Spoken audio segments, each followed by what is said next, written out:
দীঘা নন্দকুমার জাতীয় সড়কের হেরিয়া হাসপাতালের কাছে দীঘা নন্দকুমার রুটের সরকারি বাসের ভাঙচুরের অভিযোগ বাইক রাইডারের বিরুদ্ধে।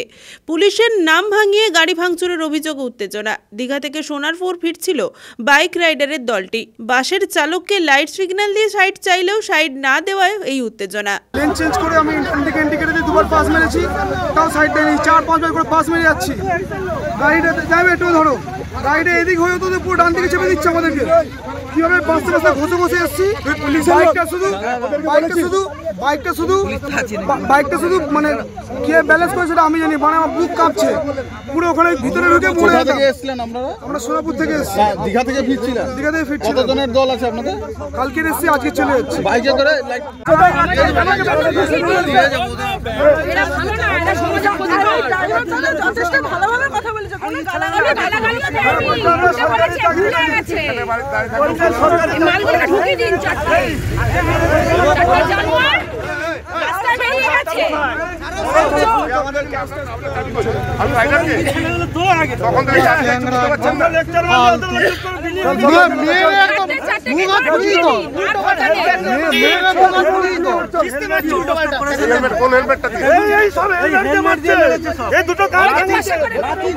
যদি আপনি মরে যেতেন পরে আপনার ভাঙচুর করার আপনি মরে যেতেন বলে আপনি ভাঙচুর করতে পারেন। পুরো মেরে ফাটিয়ে দিয়েছে। আমি আপনাকে শিক্ষা দেওয়ার আপনি কে?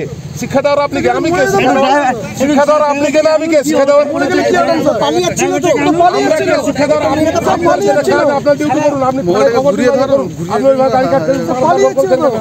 বাসের চালকের মেরে মুখ ফাটিয়ে দেওয়ারও অভিযোগ ওঠে বাইক রাইডারদের বিরুদ্ধে। আহত চালককে স্থানীয় হাসপাতালে ভর্তি করা হয়েছে। ভিতরে ঢুকে দিয়ে করে এই হেলমেট দিয়ে মারছে, ঘুষি মারছে, লাথি মারছে, যে যেরকম পাচ্ছে কলার ধরে জামা ছিঁড়ে দিয়ে টেনে টেনে নিয়ে ভেতর দিকে গলে যাচ্ছে। এমন অবস্থায় মারধর করে আবার ঠোঁট ফুটে ফাটিয়ে দিচ্ছে। এই যে ফুটিয়ে ব্যাগ খুলে গেছে। কি করবো বলো? হেরিয়া থানার অফিসার এসছে, আমি আবার কি করবো? অভিযুক্তদের আটক করেছে হেরিয়া থানার পুলিশ। বাসযাত্রীদের অভিযোগ, সাইড না দেওয়াকে কেন্দ্র করে এই উত্তেজনা তৈরি হয় বাইক রাইডার ও চালকদের মধ্যে। মাঝ রাস্তায় বাস দাঁড় করিয়ে হামলা চালায় মদ্যপ বাইক রাইডাররা, এমনটাই অভিযোগ। সমগ্র ঘটনা খতিয়ে দেখছে পুলিশ। কি হয়েছে? কি হয়েছে? হ্যাঁ, আমি গাড়ি চালিয়ে আসছি, একসাথে 5-6টা বাইক ওভারটেক করে আসছে। এসে করে ওরা কন্ট্রোল করতে পারে না নেশা অবস্থায়। আমি ওদের কন্ট্রোল রুম না দেখতে পেরে দাঁড়িয়ে গেছি। আমার সব প্যাসেঞ্জার এখনো সাক্ষী দিবে, আমি দাঁড়িয়ে গেছি ভয়ে যে ওই বাইকটা পড়ে যাবে বলে। কিন্তু তা সত্ত্বেও আমাকে গাড়ি এসে দাঁড় করে দিয়ে আমার কাঁচ ভেঙে দিয়েছে, আমাকে মেরে এই অবস্থা করেছে। আমি হাতে ধরছি, পায়ে ধরেছি, সব কিছু অন্যায় স্বীকার করেছি, তা সত্ত্বেও আমাকে এই অবস্থা করেছে। বাস আসছিল, আমরা তত দেখিনি, আমরা বাসের ভেতরে ছিলাম। হঠাৎ করে জানতে পারি এসে একজন এসে দাঁড় করিয়ে দিল গাড়ি, ঠিক আছে। এবং সে উল্টো দিক দিয়ে আসছিল এবং সে রিস্কালাকে বাঁচাতে গিয়ে সাইড দিয়েছে, এমনটা নয়। এবং তারপরে সে প্রথমেই হচ্ছে কাঁচ ভাঙলো, দুম দুম করে কাঁচের ছিটকে ভেতরে কাঁচ যাচ্ছে।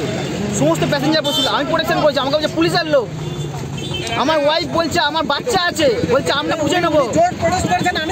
ড্রাইভার পায়ে ধরছে, এর থেকে আর কি হতে পারে? আমরা চুপ থাকুন। মানে এরা পর্যটকের দল পুলিশের নাম হারিয়ে এসব ভাঙচুর করেছে। হ্যাঁ, বলছে আমরা লাইসেন্স দেবো, ওকে নামিয়ে দিই। আমরা কেন হলে আপনার বাড়ির লোকের সাথে হলে কি করতেন? আমাদের হয়েছে তাই আমরা বুঝিনি। কতজন ছিল? চারজন। এবার আপনারা বুঝেনি। লাঠি মারছে ধরে, হেলমেট দিয়ে মাথায় মেরেছে, মারছে পায়ে করছে, পায়ে কি হতে পারে? রঞ্জন মাইতির রিপোর্ট, খবর BCBS।